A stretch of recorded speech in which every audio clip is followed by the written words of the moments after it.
반갑습니다. 캠브리지 동아시아사 한국사 8번째 시간이 되겠습니다. 자, 우리가 지난 시간까지 이제 삼국시대, 그러니까 고대에 대해서 이야기를 했죠. 그죠? 이번 시간부터 고려시대, 중세시대로 넘어가 보도록 하겠습니다. 오늘도 할 내용이 무지무지 많아요. 네, 언제 끝날지 모르겠지만 아무튼 빨리 우리 전 근대사를 벗어나서 좀 여유롭게 수업하는 날이 왔으면 좋겠네요.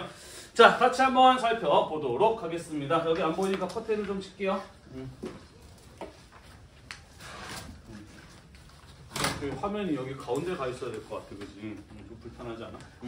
자, 봅시다. 우리 지난 시간에 대략 이런 이야기를 마지막쯤에 했었던 것 같아요. 후 삼국의 분열, 신라 말에 진골 귀족들이 중앙에서 왕위 다툼을 하는 바람에 지방 세력에 대한 통제가 제대로 이루어지지 못하게 되었으니 이 과정에서 성장한 지방 세력을 일컬어 호족이라고 한다라고 이야기를 하였습니다. 자, 그래서 신라 말에는 이렇게 많은 호족들이 전국 각지에서 자신만의 영역을 차지하고 큰 영향력을 발휘하고 있는 상황이었다라고 볼 수 있습니다. 자, 따라서 신라 말부터 전개되었던 이 후 삼국 시대 는 호족에 의한 분열의 시대였다라고 볼 수가 있겠고요. 우리가 이제 살펴볼 후백제나 후고구려 모두 이 지방에 있는 호족들이 연합을 해서 만든 국가들이었다라고 볼 수가 있습니다. 따라서 후백제, 후고구려, 고려 모두 호족 연합 정권으로 출발하였다라는 것이고요. 따라서 이 상황에서 어떤 나라가 우위에 서고 어떤 나라가 통일을 이뤄낼 수 있느냐는 무엇에 달려 있었느냐? 지방 호족들을 어느 나라가 더 많이 자기 편으로 끌어들일 수 있느냐에 달려 있었다라는 것이에요. 이해가 되시나요? 네. 자, 그래서 옛 백제 지역의 호족들을 연합을 해서 후 백제를 세운 사람이 바로 견훤이라는 사람이었고, 옛 고구려 쪽에 있었던 그 호족들의 힘을 얻어서 후고구려라는 나라를 세운 사람이 궁예라고 하는 사람이었습니다. 여러분들 아마 짤로도 많이 봤을 거예요. 그죠? 궁예가 이렇게 황금색 안대를 하고서는 누가 기침소리를 내어서 하는 거 많이 봤지, 그지? 네, 그 궁예가 되겠습니다. 자, 그런데 이 궁예는 후고구려를 건국하고 난 이후에 수도를 철원으로 옮기고 나라 이름을 태봉이라고 바꿨어요. 자, 일단은 나라 이름을 후고구려로 지었다라고 하는 것은 무엇을 의미하는 것이냐? 우리나라가 어디를 계승했다? 고구려를 계승했다라는 의식을 겉으로 표현한 것이에요. 그죠? 자, 사실 이 궁예랑 함께 손을 잡았던 개성지역, 그러니까 여기에는 송악이라고 하는데 개성지역의 호족들의 경우에는 고구려 계승 의식을 가지고 있는 사람들이었어. 따라서 고구려 계승 의식을 가지고 있는 호족들의 연합에 의해서 나라가 세워졌기 때문에 이름을 후고구려라고 지은 건데, 궁예가 왕이 되고 난 이후에 나라를 철원으로 옮기고 나라의 이름을 후고구려에서 태봉으로 바꿨다라고 하는 것은 무엇을 의미하는 것일까? 이 궁예라는 사람이 고구려 계승 의식이 그저 없거나 그다지 강하지 않았다라고 볼 수가 있겠네요. 그죠? 자, 사실 궁예의 경우에는 자신을 왕으로 만들어준 이 호족들과 사이가 썩 좋지 않았던 모양이야. 그지? 그런데 이 고구려 계승 의식을 가지고 있는 호족들이 힘이 너무 강하다 보니까 왕으로서 자신의 역할을 제대로 하려면 그들의 힘을 약화시킬 필요가 있었던 모양이에요. 그죠? 그래서 이 고구려 계승 의식이 강한 호족들이 많은 송악이 원래 후고구려 수도였는데 수도를 철원으로 옮기고 나라 이름도 태봉으로 바꾼 것으로 볼 수 있습니다. 이해가 되시죠? 무슨 말인지? 자, 이후에 궁예는 호족들을 탄압하면서 스스로를 미륵보살 혹은 미륵부처라고도 하는데, 미륵불이라고 하는 것은 먼 미래에 나타나서 사람들을 어려움에서 구해준다라고 하는 일종의 기독교에 비유하자면 메시아 같은 존재가 바로 미륵불이라고 하는데, 궁예는 자신이 바로 그 미륵불이다라고 이야기를 하면서 불교를 이용해서 자신의 권력을 강화하려 하다가 호족들의 반발에 의해서 쫓겨나게 되는 이런 일이 벌어지게 됩니다. 자, 여러분들이 아까 이야기했던 그 짤이 나왔던 드라마에 보면은 뭐 누가 기침 소리를 내었어 라고 하는 말도 안 되는 핑계를 잡아가지고 호족들을 때려잡는 미친 짓을 벌이는 바람에 힘이 있는 신하들이 어쩔 수 없이 궁예를 몰아냈다 라고는 합니다만은, 우리 이런 얘기 들어봤을 거예요. 역사는 누구의 것이다? 승자의 것이다 라는 이런 얘기 있죠. 그죠? 최종적으로 이긴 사람이 지난 과거에 있었던 일을 자기에게 유리하게 쓰는 법이에요. 그죠? 따라서 사실은 궁예가 실제로 미친 사람이었다 라고 보는 것보다는 이 고구려 계승 의식을 가진 호족들과의 다툼에서 어떻게 되었다? 졌다, 패했다, 그죠? 라고 보는 게 좀 더 타당한 해석일 것 같아요. 자, 그래서 궁예를 몰아낸 고구려 계승의식을 가지고 있는 개성 지역의 호족들은 왕건을 왕으로 추대를 하고 나라 이름을 다시 뭘로 바꿔요? 고려라고 바꾸는 거예요. 고구려는 옛날에도 줄여서 그냥 고려라고 부르기도 했거든요. 자, 그래서 궁예가 쫓겨나고 난 이후에 다시 고구려 계승의식을 가진 고려라는 나라가 세워지게 되었고 수도도 다시 송악, 개성으로 돌아오게 되었다라는 이야기가 되겠습니다. 됐나요? 네, 별로 어렵지 않죠. 넘어갈게요. 자, 선생님이 방금 이야기했습니다. 후 삼국시대에는 지방의 호족들에 의해서 나타난 분열의 시대였다. 따라서 어떤 나라가 통일을 이루고 어떤 나라가 더 강한 힘을 가질 수 있느냐는 지방의 그 수많은 호족들을 누가 얼마나 자기 편으로 많이 끌어들일 수 있느냐에 달려 있었다라고 이야기를 하였어요. 또 그 사실을 잘 이해하고 또 잘 이용했던 사람이 바로 고려를 세운 고려태조 왕건이라는 사람이었습니다. 자, 그래서 왕건의 경우에는 여러 호족들을 자기 편으로 끌어들이기 위한 포용적인 정책을 펼쳤다라는 것이에요.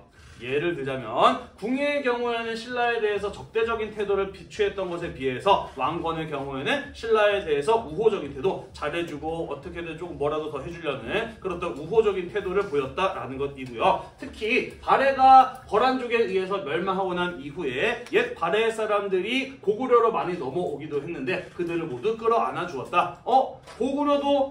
고려도 고구려를 계승한 나라고 발해도 고구려를 계승한 나라인데 발해 사람들은 우리의 형제들 아니냐라고 하면서 굉장히 환대하면서 그들을 받아주었다라는 거예요.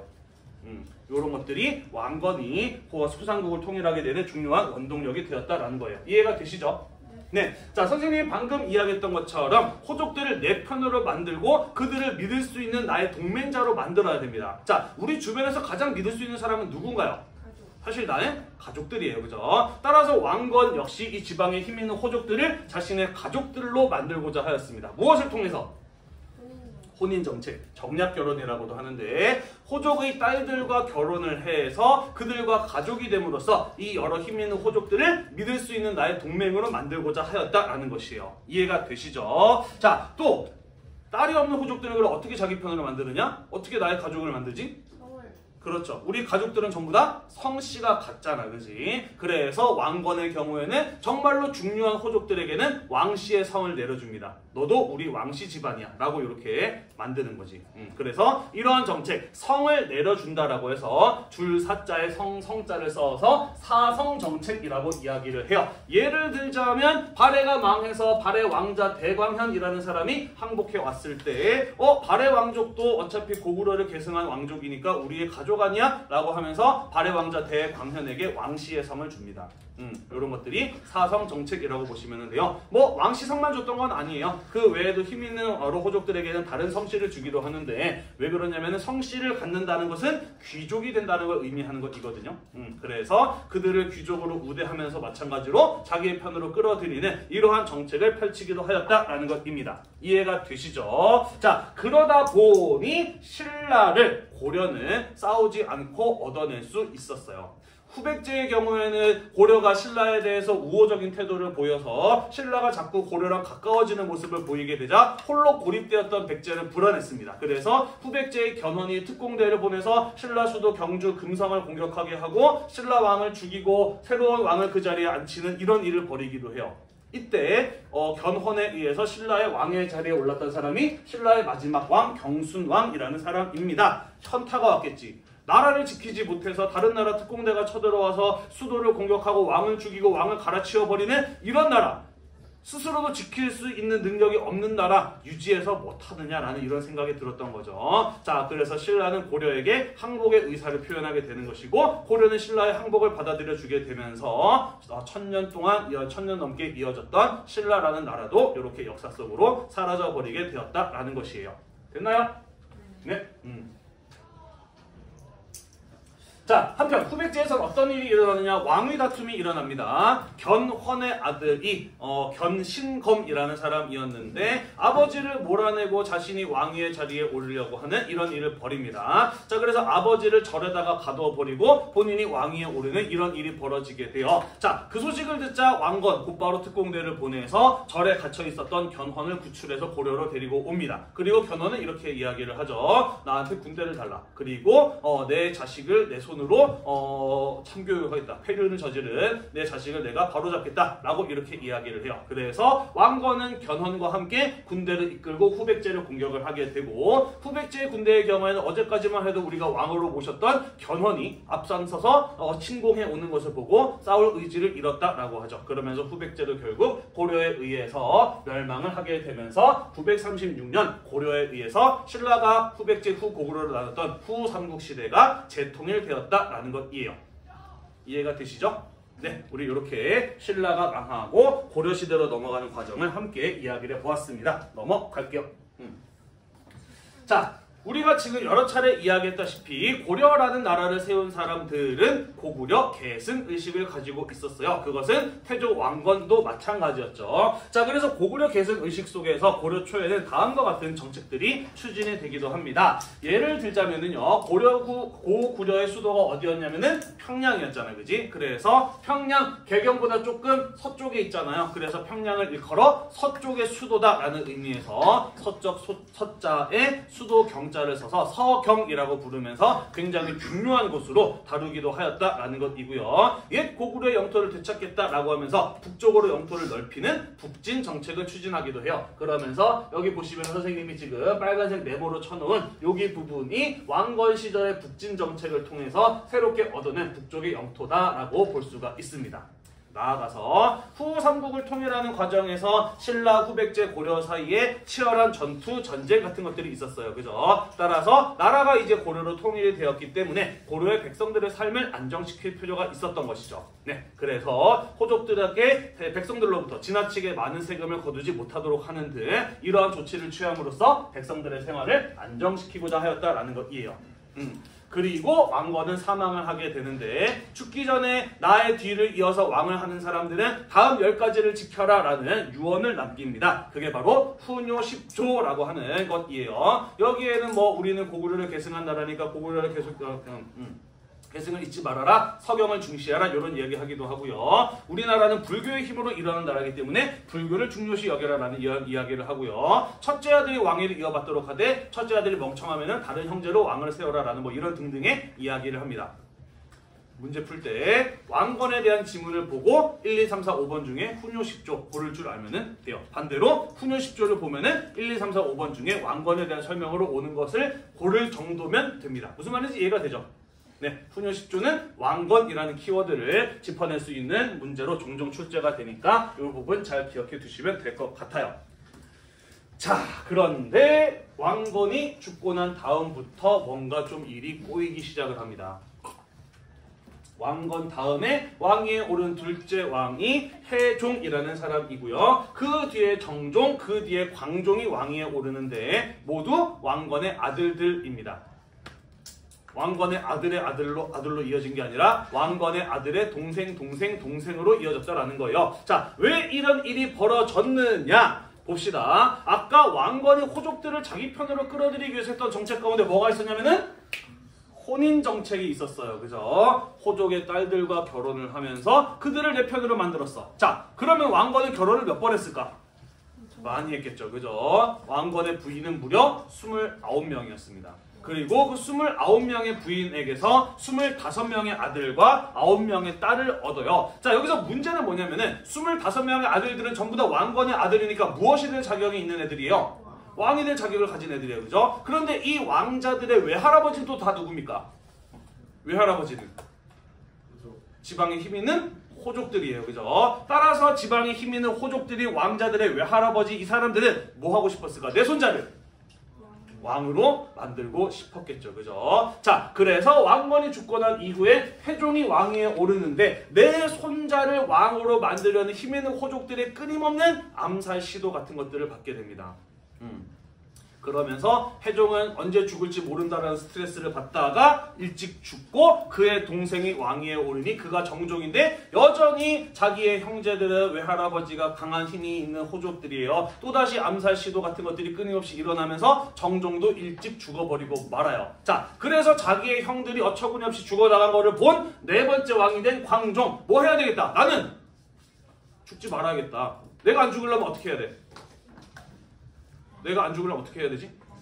그렇죠. 왕의 힘을 강화시키고 그래서 상대적으로 호족들의 힘을 약화시켜야 되겠죠. 그죠? 감히 호족들이 자기의 손자를 왕으로 만들겠다고 왕권에 도전하는 이런 일들을 없애야 되겠죠. 그죠? 자, 그래서 이 광종이 한 일은 모두 고려의 강력한 왕권을 확립하기 위한 일들이고 호족들을 약화시키기 위한 정책들이었다라는 거죠. 이해가 되죠? 자, 그래서 이 광종 때 실시한 게 무엇이냐면은 노비안건법이라고 하는 것입니다. 자, 후 삼국시대 때 호족들의 경우에는요, 질서가 혼란한 틈을 타서 멀쩡한 사람을 자신의 힘을 이용해서 불법적으로 자신의 재산인 노비로 만들어버리는 이런 일들이 꽤나 많았어요. 자, 호족들이 노비를 많이 가지고 있다. 이것은 무엇을 의미하는 것이냐? 노비는 자신의 무엇과도 같냐면 재산이에요. 그죠? 호족들의 재산이 많다. 그만큼 호족들의 힘이 강하다라는 거예요. 그죠? 따라서 호족들이 불법적으로 만든 노비들을 원래 자유로운 사람으로 되돌려 줌으로써 호족들의 경제적 기반, 힘을 약화시키기 위해서 실시한 정책이 바로 노비안건법이었다라고 볼 수가 있는 겁니다. 이해가 되시죠? 네. 그리고 이 노비안건법을 실시하면 재정도 확충이 됩니다. 나라로 들어오는 세금 수입도 늘어나게 돼요. 왜 그럴까? 그렇죠. 노비는 세금을 안 내요. 사람이지만 사람이 아니기 때문에 노비는 세금을 안 내는데 그 노비들을 자유로운 양인으로 만들어준다. 평민으로 만들어준다. 그 사람들 세금 내게 되는 거잖아요. 그죠? 그래서 호족의 힘을 약화시키는 한편 왕권을 강화시킬 수 있는 이중에 효과를 거두었던 것. 그게 바로 노비안건법이라고 하는 것이에요. 노비안건법을 보면 고려에 무슨 왕을 고르면 된다? 광종에 대한 설명으로 옳은 것을 고르면 되겠습니다. 자, 한편 광종 때부터 나라를 위해서 일할 사람을 뽑기 위한 제도로 과거제를 도입을 하게 돼요. 자, 과거제 지난번에 선생님이 독서 상품과 이야기할 때 잠깐 언급을 했어요. 중국에서 시작된 제도예요. 이거 왜 시행했다라고 이야기를 했냐면 유능한 인재를 뽑으려면은 그 사람이 유능한지 아닌지를 검증을 해야 되는데 그 과거제가 시행되기 이전에는 어떤 식으로 사람을 뽑았다고 했냐면 추천을 받았어. 그지? 그랬더니 우리 아들 훌륭해요 라고 하면서 뇌물 주고 부정한 추천하는 일이 벌어지게 되자 객관적으로 검증해서 시험을 보고 사람을 뽑는 제도가 도입되었으니 그게 바로 과거제라고 이야기를 했어요. 그죠? 자, 지금 광종은 무엇 해야 되는 상황이냐? 나의 자리를 노리는 호족들과 맞서 싸워서 이겨야 되는 상황이야. 적과 싸워 이기려면 나의 편이, 내 편이 많아야 돼요. 그리고 내 편은 기왕이면 어떤 사람들이어야 할까? 유능한 사람들이야죠. 똑똑해야죠. 그죠? 그래서 과거제를 도입함으로써 유능한 인재를 선발해서 왕의 손과 발이 되도록 한 겁니다. 따라서 과거제는 왕권 강화에도 도움이 되었고 호족을 견제하는 효과도 거두기도 하였다라는 것이에요. 이해가 되시죠? 네. 자, 그리고 광종은 왕권을 강화하기 위해서 광덕이라든지 준풍과 같은 자신만의 독자적인 연호를 쓰고 황제의 칭호를 사용을 하기도 합니다. 자, 우리 지난번에 잠깐 연호에 대해서 이야기를 한 적이 있어요. 연호란 연도 앞에 붙이는 이름이다 라고 이야기를 했잖아요. 그죠? 그리고 보통의 동아시아의 국가들은 중국의 연호를 사용하였는데 때로는 자기만의 독자적인 연호를 사용하기도 했다라고 이야기를 했어요. 어떨 때? 왕권을 강화하고 우리가 중국과 어떻다는 것을 대등하다는 것을 과시하고 싶을 때 독자적인 연호를 쓰고 황제의 칭호를 사용하기도 합니다. 우리가 이제 2학기 때 배우게 될 텐데 실제로 조선 말의 고종 황제의 경우에도 원래 조선의 고종 왕이었어. 하지만 이제 세상이 바뀌게 되면서 우리도 중국과 대등한 나라다라고 하는 것을 보여줄 필요가 있어졌어요. 그래서 나라 이름을 조선에서 대한 제국으로 바꾸고 고종이 왕에서 황제가 되고 광무라고 하는 독자적인 연호를 사용을 하기도 하거든요. 지금 고려 광종도 마찬가지의 목적에서 이러한 일을 하였다라고 보시면 되겠습니다. 됐나요? 네, 넘어갈게요. 네. 아니 페이지를 넘어가는 게 아니라 여기서 여기로 갔다고. 네. 자, 그래서 왕권을 강화하고 나라를 안정시킬 수 있었다라는 것이고요. 여섯 번째, 성종 쪽으로 가게 되면서 이제 나라를 제대로 통치체제를 만들 필요가 있어졌습니다. 자, 그래서 성종이 왕이 되고 난 이후에 고위 관리들한테 이야기를 해요. 우리나라가 제도적으로 발전을 해야 되는데 우리나라에 어떠한 새로운 법과 제도가 필요하면 좋을지 저마다 좋은 아이디어가 있으면 아이디어를 내봐라. 네, 이공동물 일러줘요. 지금 이것 때문에 자꾸 왔다 갔다 하고 여러 사람들이 지금 사인을 주고받고 쪽지를 주고받고 정신이 하나도 없네. 안경을 껴. 렌즈를 끼니까 그렇게 눈이 아프고 피곤한 거 아니야. 아, 그러니까 아이고 많이 아프구나. 화장실 다녀와도 돼. 그렇지. 아, 렌즈 뒤로 넘어가면 정말 죽을 맛이지. 해본 사람은 알죠. 뭔 소리야 다. 아, 네. 최승로, 성종이 우리나라가 제도적으로 발전하려면 어떠한 법과 제도가 필요한지를 아이디어를 내봐라라고 했고 여러 신하들이 저마다의 보고서를 써서 올렸는데 그 중에 성종의 마음에 쏙 들었던 보고서가 바로 최승로라는 사람이 올렸던 시무 28조라고 하는 보고서였습니다. 총 28가지의 아이디어를 제시했는데 주로 이런 내용이었어요. 지금까지 지방은 호족들에 의해서 다스려져 왔는데 이거 옳지 못하다. 중앙에서 지방관을 파견해서 왕이 직접 지방을 다스릴 수 있어야 된다라는 뭐 이런 이야기라든지 유교가 정치 이념으로서 발전해야 된다라든지 이런 이야기들을 담고 있어요. 자, 그래서 이 최승로의 시무 28조의 권위를 받아들여서 유교가 고려의 정치 이념으로 채택이 될 수 있었다라는 것이고 여러 가지 제도들이 만들어지게 되는 이러한 변화들이 성종 시기에 있었다라는 것입니다. 그래서 고려는 우리가 문화 파트 가서 다시 한번 이야기하겠습니다만은 종교적으로는 불교고 정치적으로는 유교적 성향을 띄었던 나라였다라고 볼 수가 있어요. 넘어가도 될까요? 네, 5교시라서 많이 졸리죠, 그죠? 후딱후딱 넘어가겠습니다. 손을 바쁘게 움직이시면 졸음이 좀 덜 올 거라고 생각을 해요. 손을 움직이지 않으니까 자꾸 졸리는 겁니다. 여러분들이 손 좀 많이 움직이라고 여러분들 프린트에 그렇게 빈칸을 많이 뚫어 놓은 것이에요. 선생님은 군대에 있을 때 운전병이었거든요. 운전병 처음 가면은 뭐 시키냐면은 이 근처에 길을 알아야 된다라고 해가지고 차를 태우고서는 이제 쭉 도는 이런 것들을 시킵니다. 그런데 이등병 때 맨날 이렇게 설거지하고 또 일하고 삽질하고 피곤해 죽겠는데 차에 태워서 얼마나 졸려, 그지? 그래서 이제 차 타고 돌 때마다 항상 많이 되게 많이 졸았거든. 그래서 내릴 때마다 혼나고 막 욕먹고 막 그랬었는데 안 졸아야 되겠다라고 선생님이 생각해가지고 그 다음부터 뭘 했느냐? 노트하고 아니지. 제일 먼저 샤프를 들고 탔어. 왜 샤프를 들고 탔냐면은 졸릴 때마다 허벅지를 찍어가면서 안 졸라고 졸음이 깼단 말이지. 근데 나중에 정신 차리고 보니까 허벅지에 샤프가 꽂힌 채로 잠이 들어 있더라고. 그래서 그 다음에는 샤프만 가지고 간 게 아니라 노트도 가지고 갔어요. 그래서 뭐가 있을 때마다 계속 다 적었어. 하루 종일 차에 있는 동안 계속 적었어. 그러니까 열심히 적으니까 잠이 안 왔었고 선임들한테도 혼나지도 않고 칭찬받으면서 차에서 내릴 수 있었거든요. 아무튼 손을 바쁘게 움직이셔야 수업을 잘 들을 수 있습니다. 여러분들 많이 쓰라고 선생님 기타도 많이 뚫어놓고 기타 등은 이런 것들도 넣어놓은 거예요.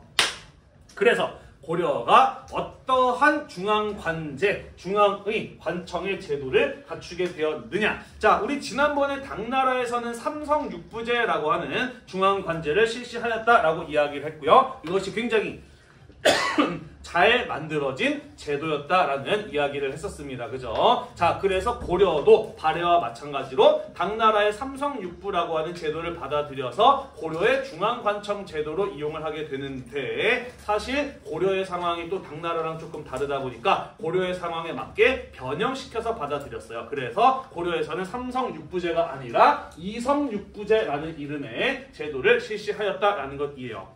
당나라는 중서성, 문화성, 삼서성 3개의 성이 있었는데 고려는 중서성과 문화성을 합쳐서 중서문화성이라고 해서 왕이 명령을 내리면 여기서 그것을 어떻게 처리할 것인지 논의하고 결정을 하고요. 결정된 사항을 상서성으로 보내요. 그러면 상서성에서는 이병호형예부라고 하는 6개의 부서를 통해서 각각의 업무를 나누어서 그것을 실행하게 하는 이런 제도를 가지고 있었다라는 것입니다. 됐죠? 어렵지 않죠. 자, 한편 중국에서는 당나라가 망하고 난 이후에 5대 10국이라고 하는 분열의 시기를 거쳤다가 송이란 나라에 의해서 재통일이 되는데 이후에 고려의 경우에는 이 송나라의 제도를 본따서 중추원이나 어사대나 삼사라고 하는 이러한 기구를 두기도 하였어요. 중추원은 일종의 국왕의 비서기구라고 보시면 되겠습니다. 오늘날 대통령 비서실과 같이 왕의 명령을 수행하는 기구라고 보시면 되고요. 어사대의 경우에는 암행어사 뭐 하는 사람이지? 암행어사. 그렇지. 탐관오리, 그지? 부정부패를 저지르는 관리들을 적발해내고 처벌하는 게 암행어사의 역할이잖아. 어사대가 있더니 바로 그런 거예요. 나라를 위해서 일하는 관리들이 부정부패를 저지르지는 않는지 감시하고 관찰하고 적발하고 처벌하는 이런 역할을 하는 부서가 바로 어사대였다라고 보시면 될 것 같아요. 삼사는 돈 관리하는 곳입니다. 화폐나 곡식에 대해서 걷어들이고 쓰는 것에 대해서 관리하는 곳이 삼사라고 하는 곳이었다라는 것이에요. 넘어갈게요. 덥다. 이제 반팔을 입고 다닐 때가 됐나 벌써? 자, 그런데 고려는 다른 나라의 제도를 보고 따라하기만 한 것은 아니에요. 고려의 상황에 맞게 독자적인 통치 기구들도 만들었습니다. 예를 들자면 도병마사와 식목도감이라고 하는 회의 기구들이었습니다. 자, 도병마사에서 하는 일은요, 국방과 군사 등의 문제를 논의하였다라고 되어 있어요. 다시 말해서 전쟁, 적이 쳐들어왔을 때 나라를 어떻게 지킬 것인가, 이런 것들을 논의하는 기구가 바로 도병마사라고 하는 곳이었습니다. 자, 여기에는 어떤 사람들이 와서 회의를 하냐면요, 중서문화성의 고위 관리인 재신이라는 사람들, 이 사람들은 국가의 주요 정책을 논의하는 고려 최고의 고위 관리들이라고 볼 수가 있어요. 또한 중추원의 추밀이라고 해서 국방에 관련된 기밀들, 중요한 비밀들, 이런 것들을 관리하는 사람이 추밀이라는 사람들이거든요. 이 두 사람들이 모여서 회의를 하는 곳이 바로 도병마사라고 하는 곳이에요. 이게 왜 필요했느냐 봅시다. 적이 쳐들어왔어요. 군사적으로 중요한 결정들 천천히 해도 돼? 빨리빨리 해야 돼? 빨리빨리 해야죠. 그죠? 나라가 지금 뒤집히게 생겼는데, 그지? 그래서 일 처리를 빨리빨리 하려면 중요한 권한을 가진 사람들 한꺼번에 딱 모아놓고서는 회의에서 바로 결정하고 시행해야 될 거 아니야, 그지? 이거 빠른 회의와 결정이 필요했기 때문에 도병마사 같은 것들을 두었다라는 것입니다. 식목도감, 새로운 제도와 시행규칙, 새로운 법과 제도를 만드는 곳이 바로 식목도감이라고 하는 곳인데요. 여기도 마찬가지예요. 한번 만든 법과 제도는 쉽게 바꾸기가 어려워, 그치? 법과 제도를 한번 시행하게 되는데 신중을 기할 필요가 있습니다. 그래서 고려의 고위 관리들이 모여서 회의를 통해서 새로운 법과 제도를 만드는 식목도감 같은 회의 기구를 두었다라고 보시면 되는 거예요. 이해가 되시죠? 네.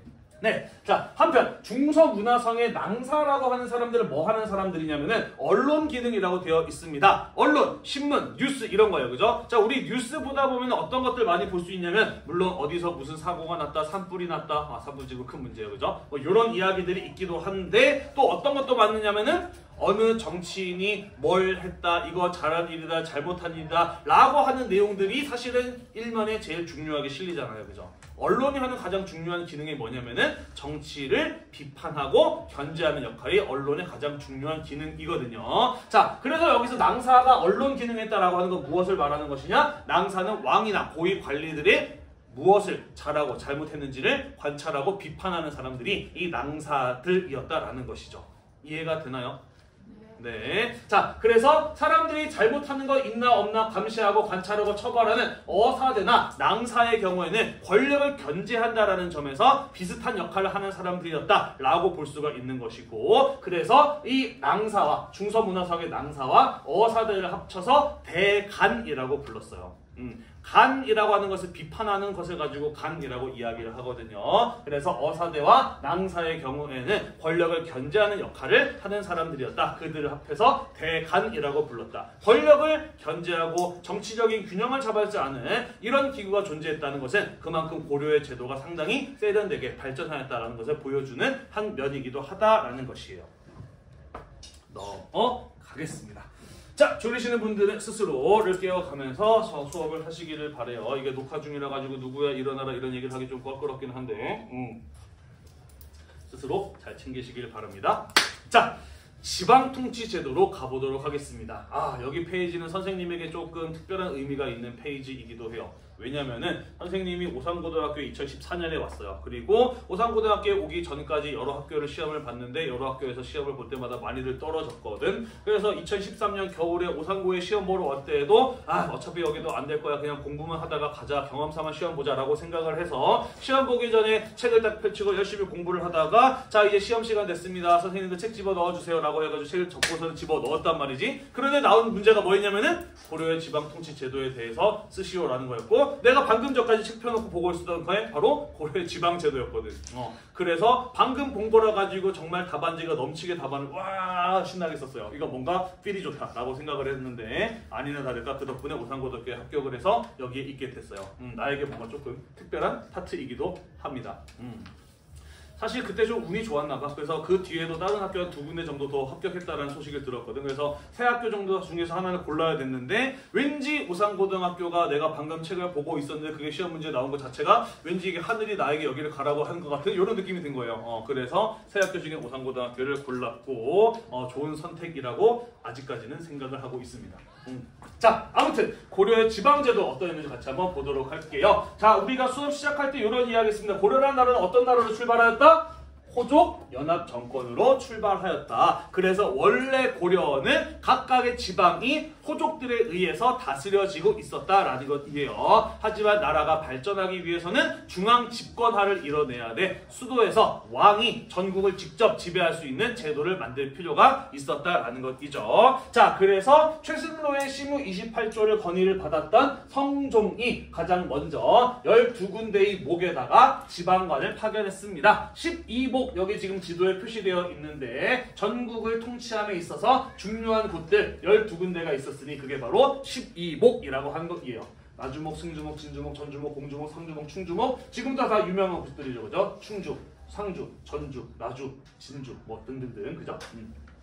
네, 그 뒤에 현종 때 본격적인 지방제도에 대한 정비가 들어가기 시작을 합니다. 전국을 5도와 양계로 나누고 그 아래 주, 군, 현과 진을 두었다라고 이렇게 되어 있습니다. 오늘날과 똑같이 생각하시면 돼요. 지금도 우리나라는 전국을 도로 나누고 도 아래 시, 군 두고 그 아래 읍면동 두잖아요. 그죠? 고려시대 때부터 전국을 도로 나누고 그 아래 오늘날 시군 단위, 주, 군, 그 다음에 마을 단위, 현 이런 식으로 지방행정을 두었다라고 이해를 하시면 될 것 같아요. 자, 그런데 여기서 양계라고 하는 것은 무엇을 말하는 것이냐? 봅시다. 양계가 무엇인고 했더니 여기 있는 북계와 여기 있는 동계를 일컬어 양계라고 해요. 보니까 어떤 지역일 것 같아요? 이 지역은? 어떤 곳? 국경지역, 그죠? 적이 쳐들어온다면 일로 들어오거나 여기로 올 가능성이 있어요. 그죠? 따라서 이 북계와 동계라고 하는 양쪽의 계의 경우에는 국방상에 있어서 중요한 위치를 차지하는 지역이었다라는 겁니다. 그래서 양계를 제외한 나머지 5개의 도의 경우에는 안찰사라고 하는 행정관이 파견이 됐어요. 오늘로 치자면 도지사랑 같은 역할이라고 보면 됩니다. 그리고 그 아래 주, 군, 현도 일반적인 행정구역이라고 보시면 돼요. 자, 그런데 양계에는 누가 파견이 되느냐? 병마사라고 하는 이름만 들어도 약간 군인의 냄새가 나죠. 그죠? 지휘관이 파견이 되어서 이 지역에 대한 통치를 담당하였다라는 것이에요. 이해가 되시죠? 그리고 적들이 쳐들어올 수 있는 주요한 거점에는 진이라고 하는 것을 설치해서 국방에 대비하였다라는 이야기가 되겠습니다. 아이고 힘들어. 이게 몇 분에 끝나죠? 45분에 끝나는 건가요? 네, 후딱후딱 빨리 끝내보도록 합시다. 자, 그 한편 주, 군, 현까지 내려왔을 때 이 현 단위에는 2가지 종류가 있었습니다. 주현과 속현이라고 하는 것이 있었어요. 너네 주현이라고 하는 연예인 알려나? 할아버지 배우인데? 모르는군요. 이제 네, 알겠습니다. 예전에 저기 순대국밥 먹으러 갔다가 그분을 만나가지고 그래서 되게 기뻐가지고 사진도 같이 찍고 막 했었거든. 근데 말해봐야 누군지를 모르니 네, 의미가 없네요. 넘어갑시다. 자, 선생님이 아까 뭐라고 이야기를 했냐면 고려는 뭐에서부터 출발하였다?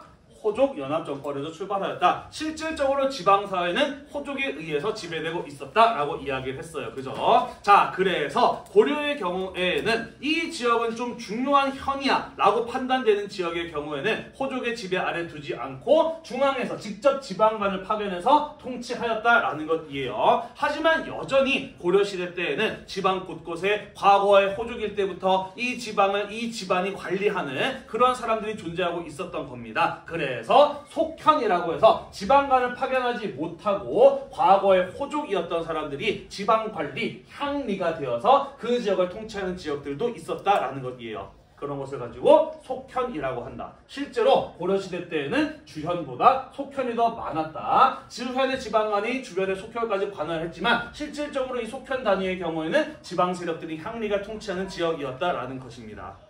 이해가 되시죠? 그래서 고려시대까지만 하더라도 사실은 이런 어떤 지방 분권적인 성향이 좀 강했다. 조선시대 가야 모든 지방에 지방관이 파견이 되고요. 고려시대까지만 하더라도 이렇게 아직까지는 중앙 집권화가 충분히 이루어지지 못하는 이러한 지방 제도의 모습을 보이고 있었다라는 설명이 되겠습니다. 넘어갈게요.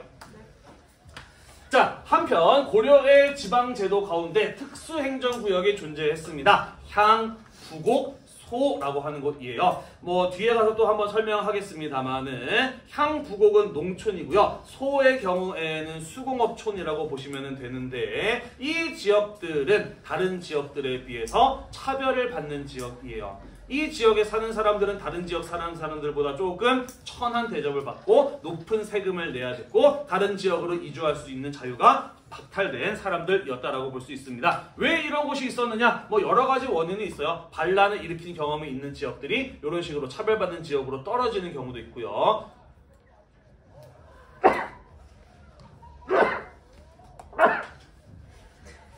네, 끝났네요. 네, 경우도 있었고 아니면 원래부터 천한 사람들이 모여 사는 곳이라서 천대받는 지역들도 있었습니다. 향부곡소라고 하는 곳이 있었구나 라는 거 알아두면 되겠고요. 자, 고려시대 때에는 수도 개경을 비롯해서 수도급으로 대우를 받았던 곳이 두 군데 더 있습니다. 우리는 그것을 고려 삼경이라고 이야기를 해요. 고구려를 이어받은 나라이기 때문에 옛 고구려의 수도였던 평양을 서경이라고 부르면서 중시하였다라는 이야기 아까 했었죠. 그죠? 또 하나의 수도급 취급을 받았던 곳이 어디냐면 바로 신라의 수도였던 경주였어요. 여기는 동쪽에 있다라는 의미에서 동경이라고 부르기도 하였습니다. 왜 경주가 중시되었느냐? 사실 신라가 망하고 고려시대로 넘어왔지만 신라 1000년 동안 경주는 수도였어. 그지? 그러다 보니까 경주가 가지고 있는 경제적, 문화적 영향력이 상당히 강했던 것이죠. 그래서 고려시대 때에도 여전히 중시되었습니다. 자, 하지만 시간이 점차 지나면서 경주의 중요성은 어떻게 되었을까? 그렇죠. 수도가 아니니까. 그죠? 점차 경제적 문화적 영향력이 약화되었겠죠. 자, 그러면서 고려 후기로 가게 되면은 고려 삼경이 개경, 서경, 동경이 아니라 개경, 서경, 남경으로 바뀌게 돼요. 남경은 오늘날 서울을 말하는 것이고요. 여기는 풍수지리적으로 명당이다라고 하는 주장이 제기가 되면서 동경을 대신해서 서울, 남경이 고려 삼경 가운데 하나가 되었다라는 이야기가 되겠습니다. 그리고 아까 이야기했던 것처럼 고려는 호족 연합 정권으로 출발하였기 때문에 여전히 지방 세력들이 힘이 강했다. 그리고 속현까지를 직접 통치하는 이들을 일컬어 향리, 과거의 호족 세력들이 변한 향리라고 이야기를 했는데 향리 중에도 등급이 있었어. 향리 가운데 가장 높은 등급의 향리를 호장이라고 불렀고 그 아래를 부호장이라고 불렀거든요. 그래서 지방사회는 실질적으로 호장이 향리에 의해서 통치되었다라는 이런 이야기라고 보시면 될 것 같습니다. 됐나요? 네. 재미는 없지만 많이 졸리지만은 이해하는데 크게 어렵지는 않을 것이라고 생각을 합니다. 자, 한편 고려시대 때에는 본관제라고 하는 것을 시행을 하였어요. 본관이란 무엇이냐? 여러분들 저마다 자기 본관 대충 다 알고 있죠, 그죠? 선생님은 영산신 씨고 선생님의 어머니는 김혜김 씨고 박 씨는 무슨 반남 박 씨도 있고 그죠? 또 여러 해주 오씨 등등등 많은 본관과 성씨가 있잖아요. 그죠? 여기에서 성씨 앞에 붙는 지명, 지역의 이름을 일컬어 본관이라고 합니다. 이름 앞에, 성씨 앞에 자기의 출신 지역을 붙이도록 하는 제도를 일컬어 본관제라고 이야기를 해요. 자, 왜 본관제가 시행이 되었느냐? 우리 아까 살펴봤습니다. 고려시대 때의 지방제도를 보면은 이 사람이 어디에 사느냐에 따라서 급이 나뉘어. 그지? 지방관이 직접 파견이 되는 주현이 있고 그 아래 속현이 있고 그리고 그들에 비해서 차별을 받는 향부국 소가 있었어. 그지? 따라서 이 사람이 어느 지역 출신이냐에 따라서 그 사람의 사회적 지위를 다르게 볼 필요가 있다는 거예요. 고려사회에서는. 이해가 되죠? 네, 그래서 이 사람이 어느 지역 출신인지를 알고 그들의 사회적 지위를 결정하고자 하는 목적에서 본관제라고 하는 것을 시행하였다라는 것입니다. 따라서 자신이 사는 지역으로부터 자유롭게 이동할 수는 없었다라는 것이에요. 거주 이전의 자유가 제한되었다라는 것이고 예외적으로 거주를 이전할 수 있는 경우는 딱 두 가지다. 과거 시험에 합격해서 서울로 개경으로 가는 경우 아니면 결혼을 하게 되면서 자기 지역을 떠나게 되는 경우 그 이외에는 원래 자기 살던 지역을 떠나지 못하도록 하였다. 왜? 지방마다 그 사회가 가지고 있는 사회적 지위가 나뉘어져 있었기 때문이다 라는 것이에요. 넘어가겠습니다. 마지막 페이지인가요? 네. 자. 주무시더라도 지금까지 졸려가지고 집중력이 틀어졌다고 하더라도 이 페이지는 조금 주의 깊게 보도록 합시다. 중요하기 때문이에요. 우리가 앞으로 다룰 내용들을 여기서 이해를 해두고 넘어가야 되기 때문입니다. 자, 우리 아까 광종 때 과거제 시험 봐서 사람 뽑는 제도가 도입되었다라고 이야기를 하였어요. 그죠? 자, 과거제에는 총 3가지 시험이 있었습니다. 문과, 잡과, 승과였어요. 문과는 나라를 위해서 일할 문신 관료를 뽑는 제도였고요. 잡과는 통역관이라든지 의사라든지 같은 기술관을 뽑기 위한 시험이었고, 승과는 고려는 불교 국가였기 때문에 승려를 선발하고 그 사람의 지위를 인정해주기 위한 시험이 바로 승과라는 것이었습니다. 따라서 사실 권력의 핵심에 접근할 수 있는 과거 제도를 시행한 가장 핵심적인 목적이 있는 과는 무슨 과인 거예요? 문과인 거예요. 그죠? 문과가 중요했다라는 것입니다. 자, 문과의 경우에는 논술 시험인 재술과와 그리고 유교 경전을 얼마나 잘 이해하고 있는가를 평가하는 명경과 2가지 종류가 있었다라는 것이에요. 이해가 되시죠? 조선시대 과거 제도에는 무관을 선발하기 위한 무과가 있었습니다만은 고려시대 때는 무관을 거의 실시하지 않았어요. 왜냐면은 고려시대 때 군인들은 집안 대대로 군인이라는 자리를 이어받고 또 군인들을 특별하게 양성하기 위한 다른 기관이 마련되어 있었기 때문에 무과는 거의 실시되지 않았다라고 보시면 됩니다. 한편 고려시대 때 관리가 되기 위한 방법이 또 하나가 있었어요. 그게 바로 무엇이었냐면은 음서라고 하는 겁니다. 뭐 여러분들 신문 보다 보면은 어느 공기업에서 누구 자식이라는 이유로 뽑아줬다 뭐 이런 거 보면 이야기를 하면서 현대판 음서 제도다라는 얘기 하나요. 들어봤나요? 앞으로 들어보세요. 음서가 뭐냐면은 나라를 세우는데 공을 세운 신하나 5품 이상의 고위 관리의 자손의 경우에는 시험 보지 않고 부모 잘 만난 덕분에 관직에 뽑힐 수가 있었어. 그 제도를 가지고 음서라고 이야기를 합니다. 정치적 특권인 거죠. 따라서 이것은 약간 뭐라고 보면 되느냐? 귀족과 같이 지배층에게 주어졌던 특권이었다라고 볼 수가 있는 겁니다. 자, 그러다 보니까 한번 고위관리가 된 사람은 집안 대대로 고위관리가 되겠죠. 그죠?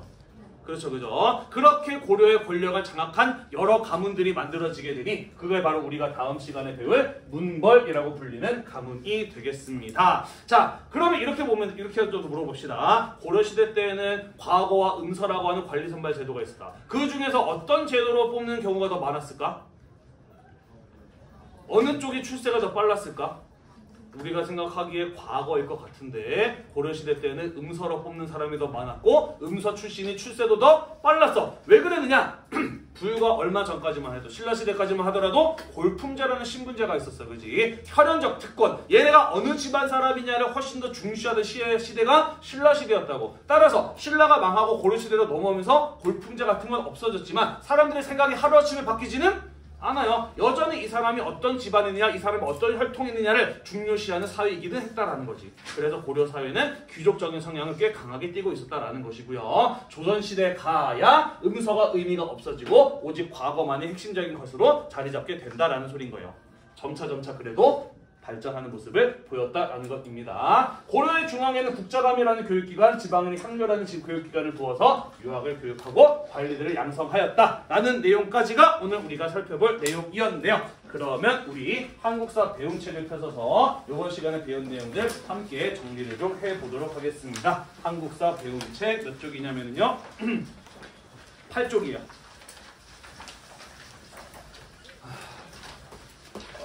언제까지 이렇게 수업해야 되냐? 너무 빡세다. 다 펴셨나요? 네. 자, 궁예가 나라를 세우고 수도를 천으로 옮겨서 나라 이름 태봉으로 했다가 왕건을 비롯한 호족들이 몰아내고 다시 나라 이름을 고려로 하고 수도를 어디로 옮기게 되나요? 개성 또는 송악으로 옮기게 되죠. 개성 또는 송악으로 천도하게 됩니다. 자, 광종 때 호족들이 불법적으로 가지고 있었던 노비들을 풀어주기 위한 법을 시행을 하였어요. 이름이 무엇이었냐면은 노비안검법이라고 하는 것이었죠. 노비안검법. 자, 고려는 당나라의 삼성육부 제도를 받아들여서 이성육부제를 시행하게 되는데 이성육부의 첫 번째 성의 이름이 무엇이었냐면은 중서문하성이라는 거였죠. 오른쪽에 있어요. 중서문하성. 자, 한편 관리들의 감시하고 관찰하고 권력의 행사를 견제하는 사람들이 있었어요. 어사대라든지 낭사라고 불렸던 사람들인데 이 둘을 합해서 무엇이라고 불렀냐면은 대간이라고 불렀죠. 대간. 자, 마지막으로 중앙에 두었던 고려시대의 교육기관은 이름이 무엇이었었나요?